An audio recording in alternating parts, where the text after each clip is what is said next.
خدا کو حاضر ناظر جان کر کہتا ہوں، بلا مبالغہ آرائی کہتا ہوں کہ اگر سالار قافلہ والی شخصیت ڈسٹرکٹ گجرات میں موجود نہ ہوتی تو خدا کی قسم شرفاء کی پگڑیاں اچھال دی گئی ہوتی۔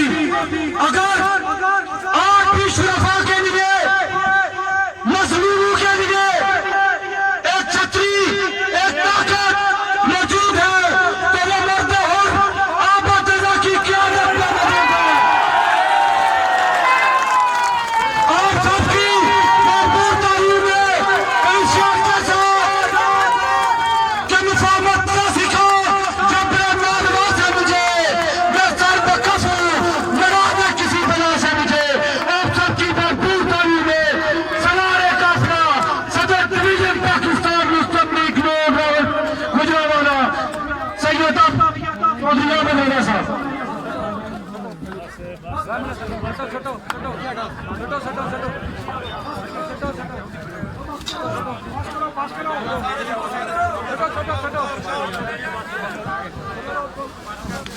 اعوذ باللہ من الشیطان الرجیم، بسم اللہ الرحمن الرحیم، نحمدہ ونصلی علی رسول الکریم، اما بعد اعوذ باللہ من الشیطان الرجیم۔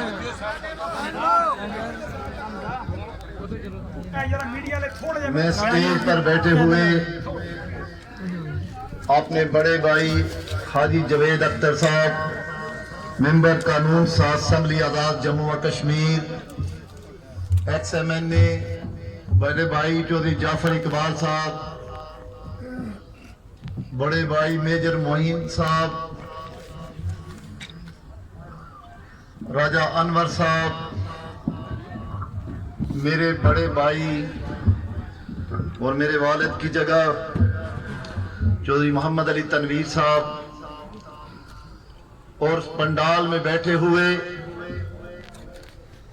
میرے غیور ساتھی، میرے بزرگ، میرے نوجوان، یہ وہ غیرت مند ساتھی ہیں جو نہ صرف اچھے حالات میں میرے ساتھ تھے، آج کے مشکل دور میں بھی الحمدللہ سیسا پہ لائی دیوار بن کے میرے ساتھ کھڑے ہیں۔ میں آپ کی عظمت کو سلام کرتا ہوں۔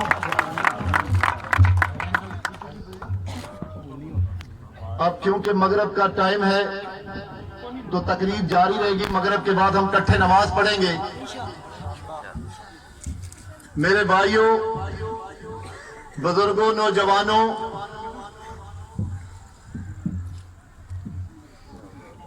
کیا مجھے یہ بتائیں کہ تبدیلی کا مزہ آیا ہے یا نہیں؟ کہ مزید تبدیلی چاہیے؟ سرائے عالمگیر والوں،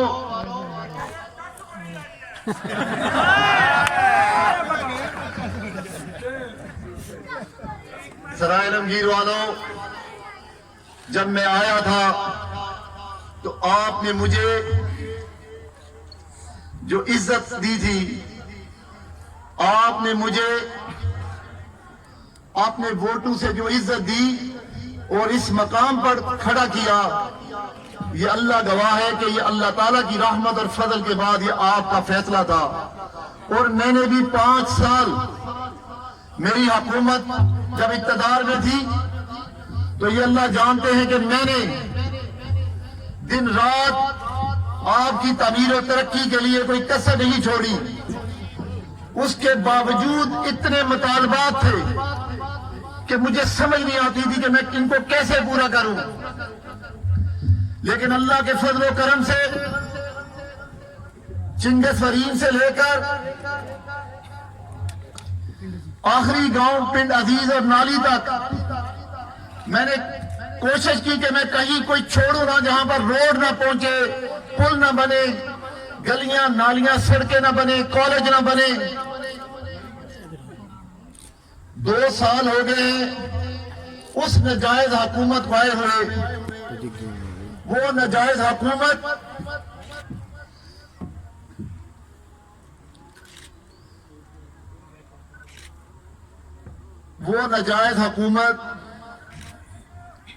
جو نہ صرف ہم پر مسلط کی گئی بلکہ اپنی انا کی خاطر، جس کا نہ کوئی کردار تھا نہ کوئی عقل تھی، وہ ہر چیز سے فارغ تھا، اور وہ اپنی انا کی خاطر 20 کروڑ عوام پر مسلط کر دیا گیا۔ اور کس کے مقابلے میں اس نواز شریف کے مقابلے میں، جو جب بھی آیا پاکستان کو ایک سے بڑھ کر عظیم تحفہ دیا، کبھی ایٹمی قوت بنانے میں، کبھی پاکستان کو موٹر وے کے جیسے تحفے دینے میں، اور کبھی سی پیک جیسے تحفے لے کر آیا۔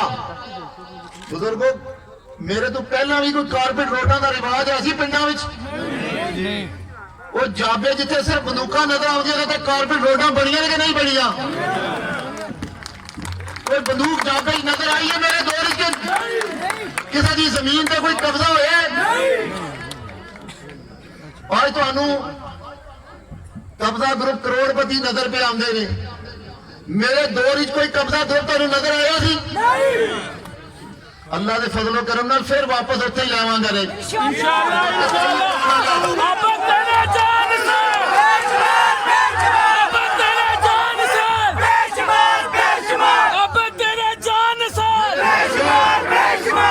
میں نے آپ سے وعدہ کیا تھا، نوجوانوں آپ سے وعدہ کیا تھا، جب تک میری زندگی رہے گی، جب تک میرے جسم میں خون کا قطرہ بھی باقی رہے گا، اللہ کے فضل و کرم سے اگر ان 5 سالوں میں جہاں جہاں بھی کسی نے قبضہ کیا ہو، جس دن مجھے اللہ واپس میری حکومت دیں گے، میں آپ سے وعدہ کرتا ہوں 1-1 انچ واپس آپ کو کرواؤں گا۔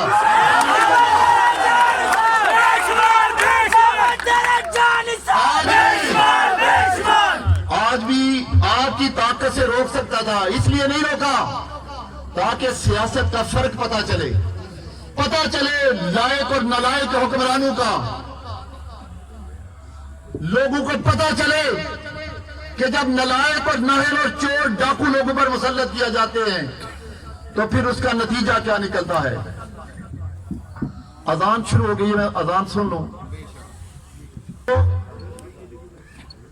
اللہ تعالیٰ کے فضل و کرم سے وہ وقت میں آپ کو بتا دوں، میرے اللہ نے چاہا مغرب کا وقت ہے، میرا یقین اور ایمان حق والوں کے ساتھ ہمیشہ آتی ہے۔ ہم یہ فرسودہ نظام، یہ نالائق اور نااہلوں کا ٹولہ، یہ چوروں ڈاکوں کا ٹولہ، انشاءاللہ اللہ تعالیٰ نے چاہا آپ استقامت سے کھڑے رہے، آپ کی دعائیں ہمارے ساتھ رہی، نوجوان ہمارے بازو بنے، تو انشاءاللہ یہ دور نہیں، دسمبر سے پہلے سے گھر بھیجیں گے۔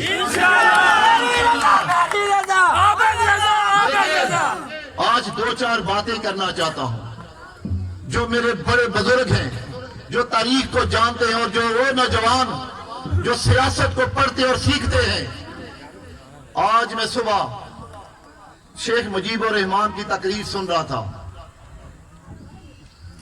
جو 1970 مارچ میں انہوں نے کی۔ شیخ مجیب الرحمان بنگالیوں کا لیڈر تھا۔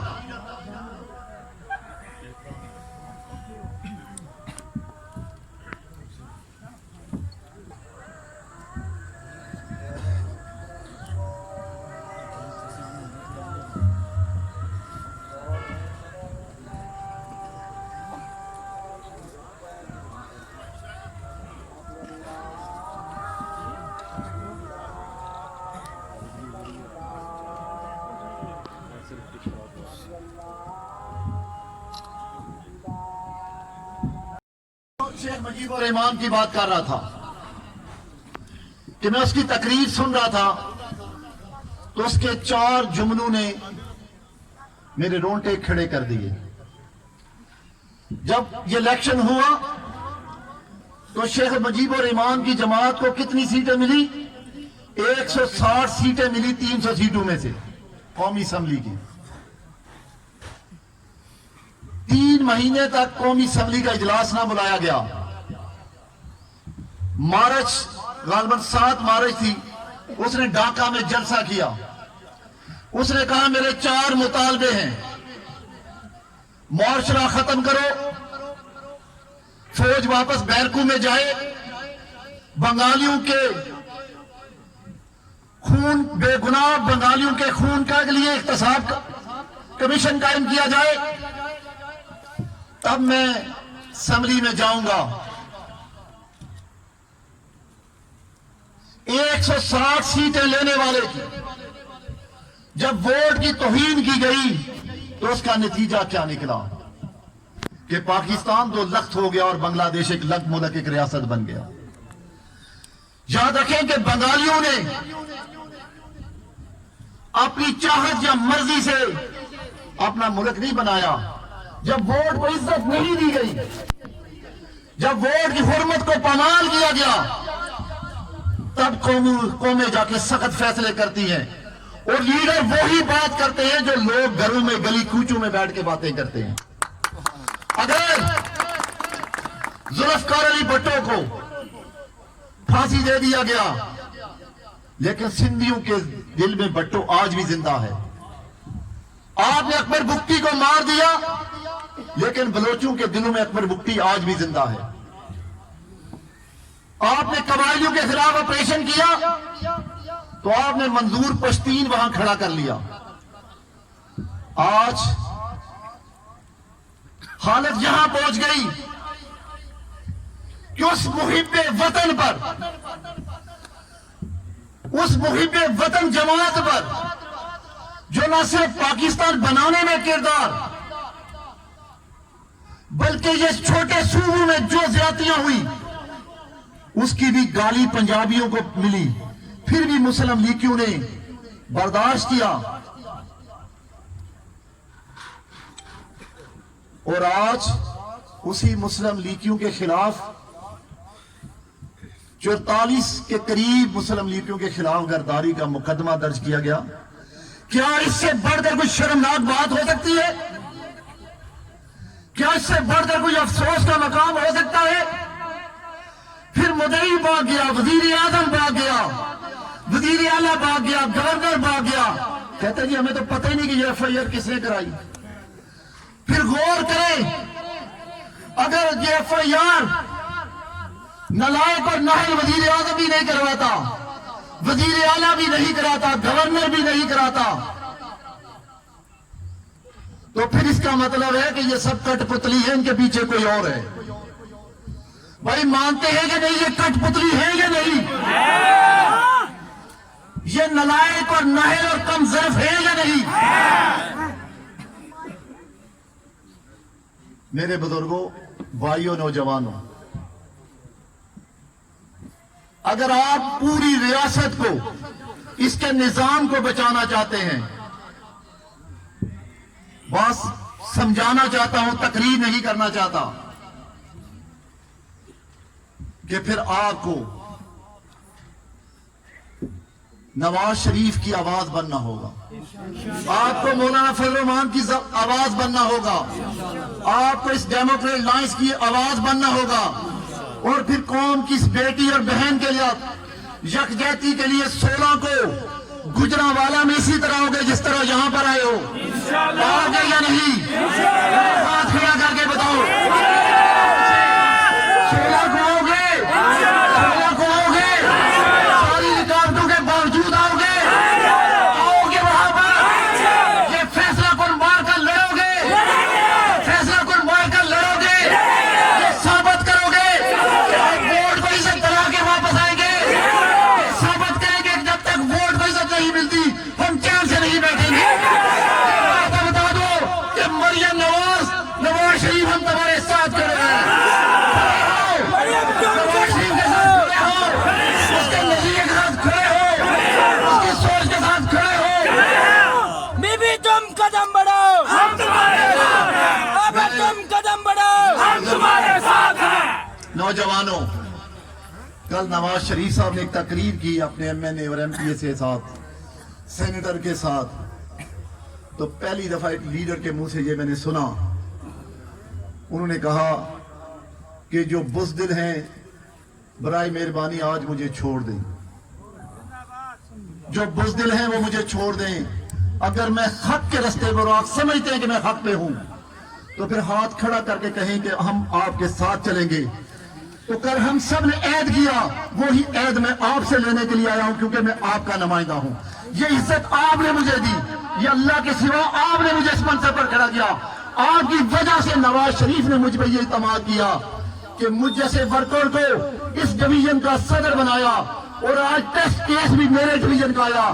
تو میں نے کہا کہ میاں صاحب مجھے زیادہ نہیں پتا, لیکن اتنا یقین ہے کہ جس طرح آپ کا جلسہ کوٹلہ میں بے مثال ہوا تھا, اسی طرح گجرانوالہ میں بھی بے مثال ہوا. میرے بھائیوں, میرے بزرگوں, نوجوانوں, اللہ تعالیٰ کے فضل و کرم سے یہ گروہ, یہ نلائق اور چور اور ڈاکو, یہ گروہ گلیوں کوچوں میں گھوم رہے ہیں, یہ ختم ہو جائیں گے انشاءاللہ. یہ سرائے علمگیر, میرا تو یہ تجربہ ہے کہ یہ ہمیشہ نواز شریف کا قلعہ رہا اور آج بھی قلعہ ہے. یاد رکھیں میری خدمت کے ووٹ اپنی طرف, لیکن میرا یقین اور ایمان ہے کہ اللہ تعالیٰ کی مدد و نصرت کے ساتھ آپ نے نواز شریف اور شیر کو ووٹ دے کر مجھے کامیاب کروایا. آپ نے ایک نظریاتی مسلم لیگ ہونے کا کردار ادا کیا. میرے بزرگوں, نوجوانوں, آپ تقریریں لیڈر کریں گے, ہم سنیں گے انشاءاللہ. آپ کا قائد آپ کی حرمت کے لیے, آپ کی عزت کے لیے, آپ کے ووٹ, آپ کی رائے کو عزت دلانے کے لیے اس نے سب کچھ داؤ پہ لگا دیا. یہ کہتے ہیں مفرور فلاں, یہی نواز شریف تھا جو انگلینڈ سے آیا, اپنی بیٹی کا ہاتھ تھام کر جیل میں چلا گیا. نواز شریف کا بھائی جیل میں, بھتیجا جیل میں, بیٹی یہاں پر. مجھے بتائیں اس سے بڑھ کر ایک لیڈر کیا قربانی دے سکتا ہے؟ اب تیرے جان سر بے شمار, بے شمار. میرے بزرگوں, بھائیوں, نوجوانوں, اب ایک ہی نعرہ ہونا چاہیے, ایک ہی نعرہ ہونا چاہیے کہ ہم سب نواز شریف کے ساتھی ہیں, ہم نواز شریف کے ساتھ کھڑے ہیں, ہم شیر کے ساتھ کھڑے ہیں. ہم نواز شریف کو انشاءاللہ مسلم لیگ کو یہ کامیابی دلاتے رہیں گے کہ اللہ کے فضل و کرم سے پاکستان میں اب چوری اور ڈاکو کا یہ راج ختم ہونا چاہیے. ووٹ کوئی اور دے, صندوق سے